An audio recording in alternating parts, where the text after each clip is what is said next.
आज से लगभग 10 लाख साल पहले साउथ ईस्ट एशिया के जावा आइलैंड के किनारे पर होमो इरेक्टस का एक ग्रुप लकड़ियों की राफ्ट पर बैठकर आगे बढ़ रहा था।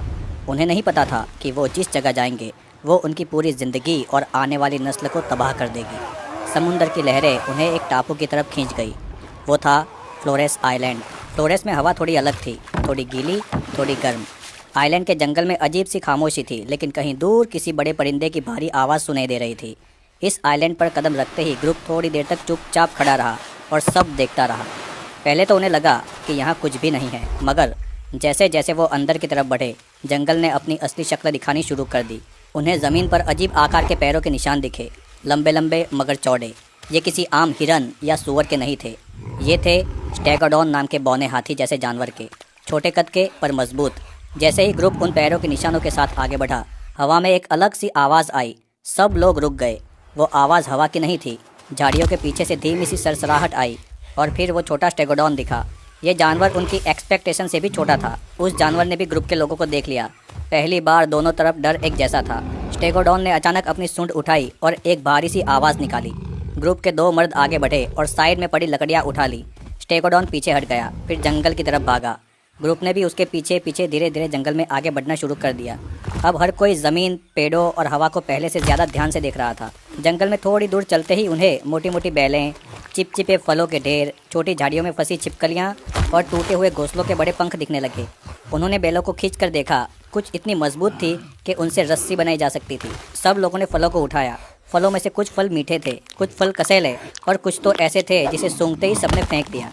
ये सब उनके लिए नया था, मगर जीने के लिए ज़रूरी था। इस आइलैंड पर एक अनजान चीज़ थी जो इन सब की आने वाली ज़िंदगी बदल देने वाली थी, जिनका इनको अंदाज़ा भी नहीं था।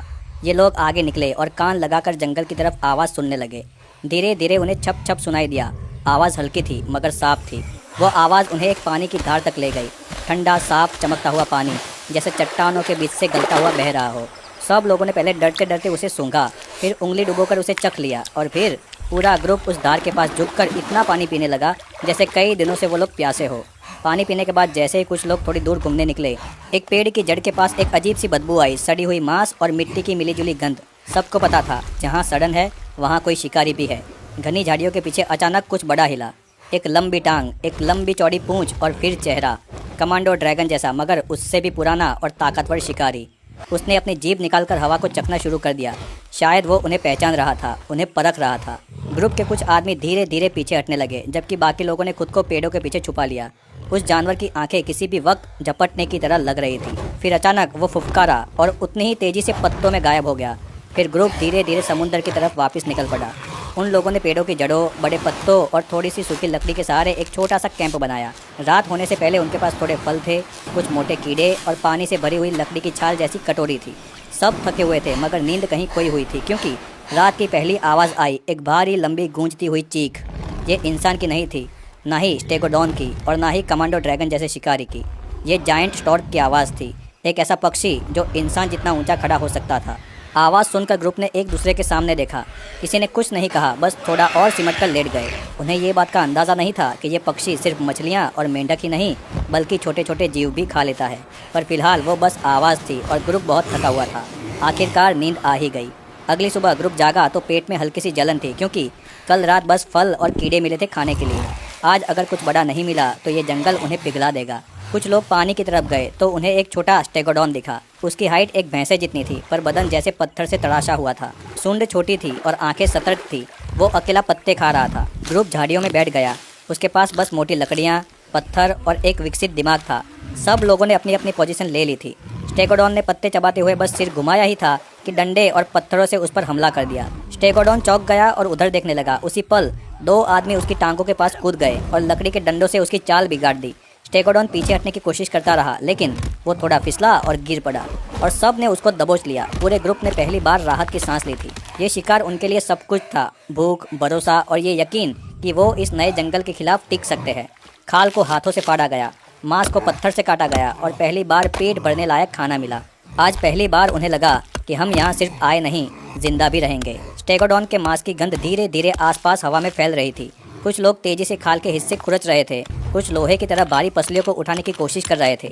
भूख ने सबकी उंगलियों में अजीब सी जल्दबाजी भर दी थी। जैसे ही ग्रुप ने स्टेगोडॉन का मांस अलग करना शुरू कर दिया, तभी पेड़ों के ऊपर से पत्तों का झड़ना तेज हो गया, क्योंकि किसी भारी चीज ने डाली पर छलांग मारी थी। सब लोगों ने सिर उठाकर देखा। ऊपर एक भयानक सा झुककर घूरता हुआ साया दिखा। लंबी टांगे, लंबी गर्दन और काली चोंच। ये था जायंट स्टॉर्क। कुछ देर तक तो वो वही जमा रहा और इंसानों के वहाँ से हटने का वेट करता रहा, पर ये इंसान कहाँ मानने वाले थे। उन्होंने उसे नज़रअंदाज किया और अपना काम जारी रखा।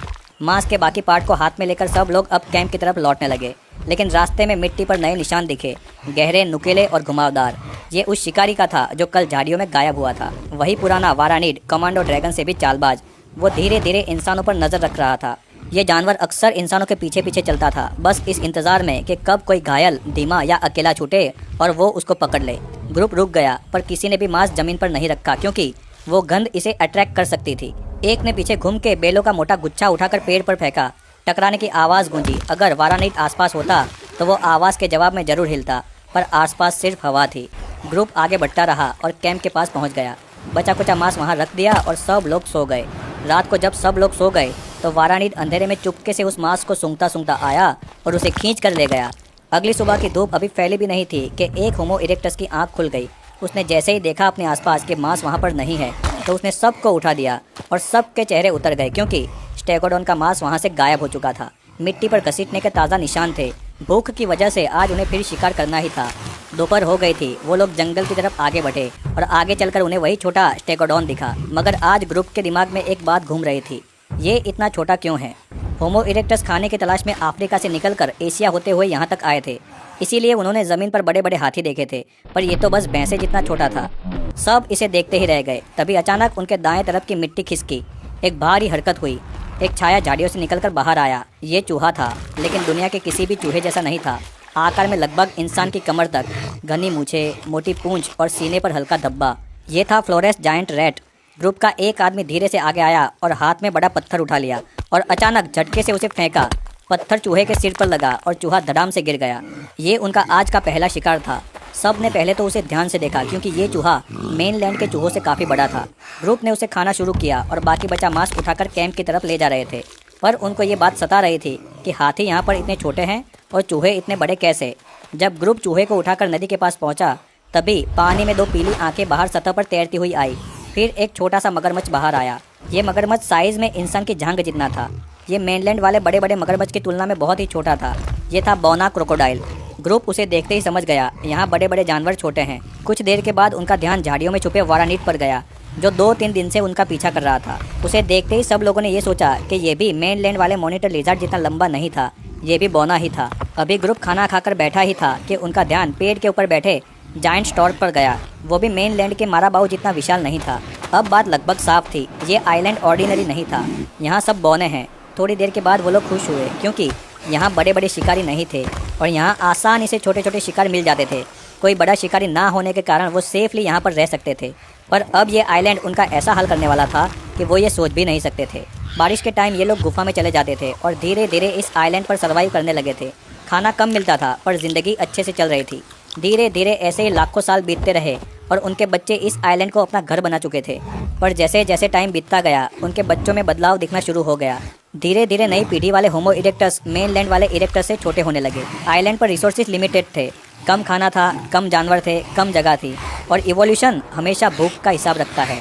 बॉडी को जब कम खाना मिलता है तो बॉडी उस कम खाने के हिसाब से खुद को ढालती है। बड़े शरीर को एनर्जी ज़्यादा चाहिए होती है और वो कम खाने से नहीं मिलती, इसीलिए बॉडी ने धीरे धीरे खुद को छोटा करना स्टार्ट कर दिया। ऐसे ही आने वाली जनरेशन भी छोटी होती गई, क्योंकि छोटे बॉडी को कम खाना चाहिए होता है। ये बदलाव 100-200 साल में नहीं आया, ये बदलाव आने में लाखों साल लगे। लाखों साल बीतने के बाद ये लोग इतने छोटे हो गए थे कि जब ये लोग यहाँ पर आए थे तब उनकी हाइट लगभग 6 फीट थी और अब सिर्फ 3 फीट रह गई है। ये लोग होमो इरेक्टस में से होमो फ्लोरेसियंसिस बन चुके थे, जिसे हॉबिट ह्यूमन भी कहा जाता है। ये लोग 3 से 3.5 फीट के होते थे, हल्का बॉडी और तेज, जंगल के हर कोने को समझने वाले। लाखों साल में इस टापू ने जानवरों को तो छोटा किया था, फिर इंसानों को भी छोटा कर दिया। सब कुछ ठीक ठाक चल रहा था। लाखों साल तक इन लोगों ने इस आइलैंड पर राज किया था कि तकरीबन 60,000 साल पहले किनारे पर इन्हें अजीब फुटप्रिंट दिखे। ये लंबे थे, चौड़े थे। सब लोग इसे देखकर डर गए थे, क्योंकि किसी अनजान ग्रुप ने इस आइलैंड पर कदम रख दिया था। होमो फ्लोरेसियंसिस ने पहली बार दूर से आग की हल्की गंध सूंघी। ये गंध वो लाखों साल पहले भूल चुके थे क्योंकि उनके पास यहाँ पर आग नहीं थी। अगली सुबह उन्होंने पहाड़ी की चोटी पर धुआं उठते देखा और देखा कि वहाँ बड़े बड़े इंसान खड़े हैं। ये थे होमो सेपियंस जो यहाँ आ चुके थे। सब लोग धीरे धीरे आगे बढ़े और डरते डरते उन्हें देखने लगे। उन्होंने देखा कि उनकी हाइट इनसे 2 गुनी है और उनके पास हथियार भी ज़्यादा है। आग का इस्तेमाल भी ये लोग करते हैं और उनका टीम वर्क भी ज़बरदस्त था। होमो सेपियंस ने भी उन्हें देख लिया था और वो भी हैरान थे क्योंकि उन्होंने इतने छोटे मानव कभी नहीं देखे थे। दोनों ग्रुप ने एक दूसरे से दूरी बनाकर रखी।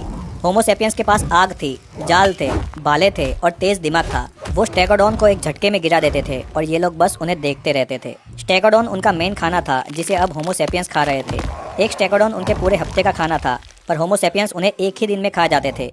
हर रोज़ होमो सेपियंस स्टेगोडॉन का शिकार बड़ी आसानी से करते गए और कुछ ही महीनों में स्टेगोडॉन की पूरी पॉपुलेशन कम कर दी, जिसके कारण ये बौने लोग भूखे होने लगे। जैसे भूखे जानवर एग्रेसिव होते हैं वैसे इंसान भी हो जाते हैं। ये बौने लोग चुपके से होमो सेपियंस के कैंप के पास आ गए और स्टेगोडॉन की हड्डियां और कुछ मांस चुरा कर भागने लगे। होमो सेपियंस को लगा कि कोई छोटा मानव हमला कर रहा है, इसीलिए उन्होंने सिर्फ आग की मशालें लहराई। इस आग के कारण वो लोग पीछे हट गए और वहाँ से चले गए। पर रात को भूख के कारण वो लोग फिर वापस आए, पर होमो सेपियंस के पास डर के कारण जाने की उनकी हिम्मत नहीं हुई क्योंकि उनके पास आग थी।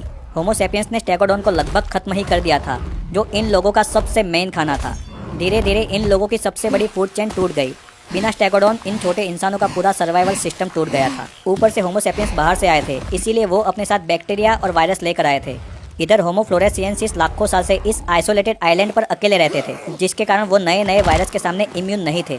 धीरे धीरे कुछ लोग होमो सेपियंस द्वारा लाए गए वायरस के कारण मारे गए। ऊपर से होमो सेपियंस जंगल को जलाकर रास्ता बनाते और शिकार के लिए झाड़ियों को साफ करते थे। आइलैंड बहुत ही छोटा था, जिसके कारण धीरे धीरे इन बौने इंसान के रहने की जगह कम हो गई। इसी चक्कर में जायंट स्टॉर्क, बौना क्रोकोडाइल और कुछ वोरानिड भी धीरे धीरे खत्म होते गए। होमो फ्लोरेसियंसिस की हंटिंग एफिशिएंसी गिरती गई क्योंकि सब शिकार होमो सेपियंस कर रहे थे, तो उनके लिए कुछ बचता ही नहीं था। हजारों साल बीतते गए और धीरे धीरे होमो फ्लोरेसियंसिस की आबादी खत्म होने लगी और आज से लगभग 45 से 50 हजार साल पहले आखिरी होमो फ्लोरेसियंसिस लियांगबुआ की गुफा में रह रहा था।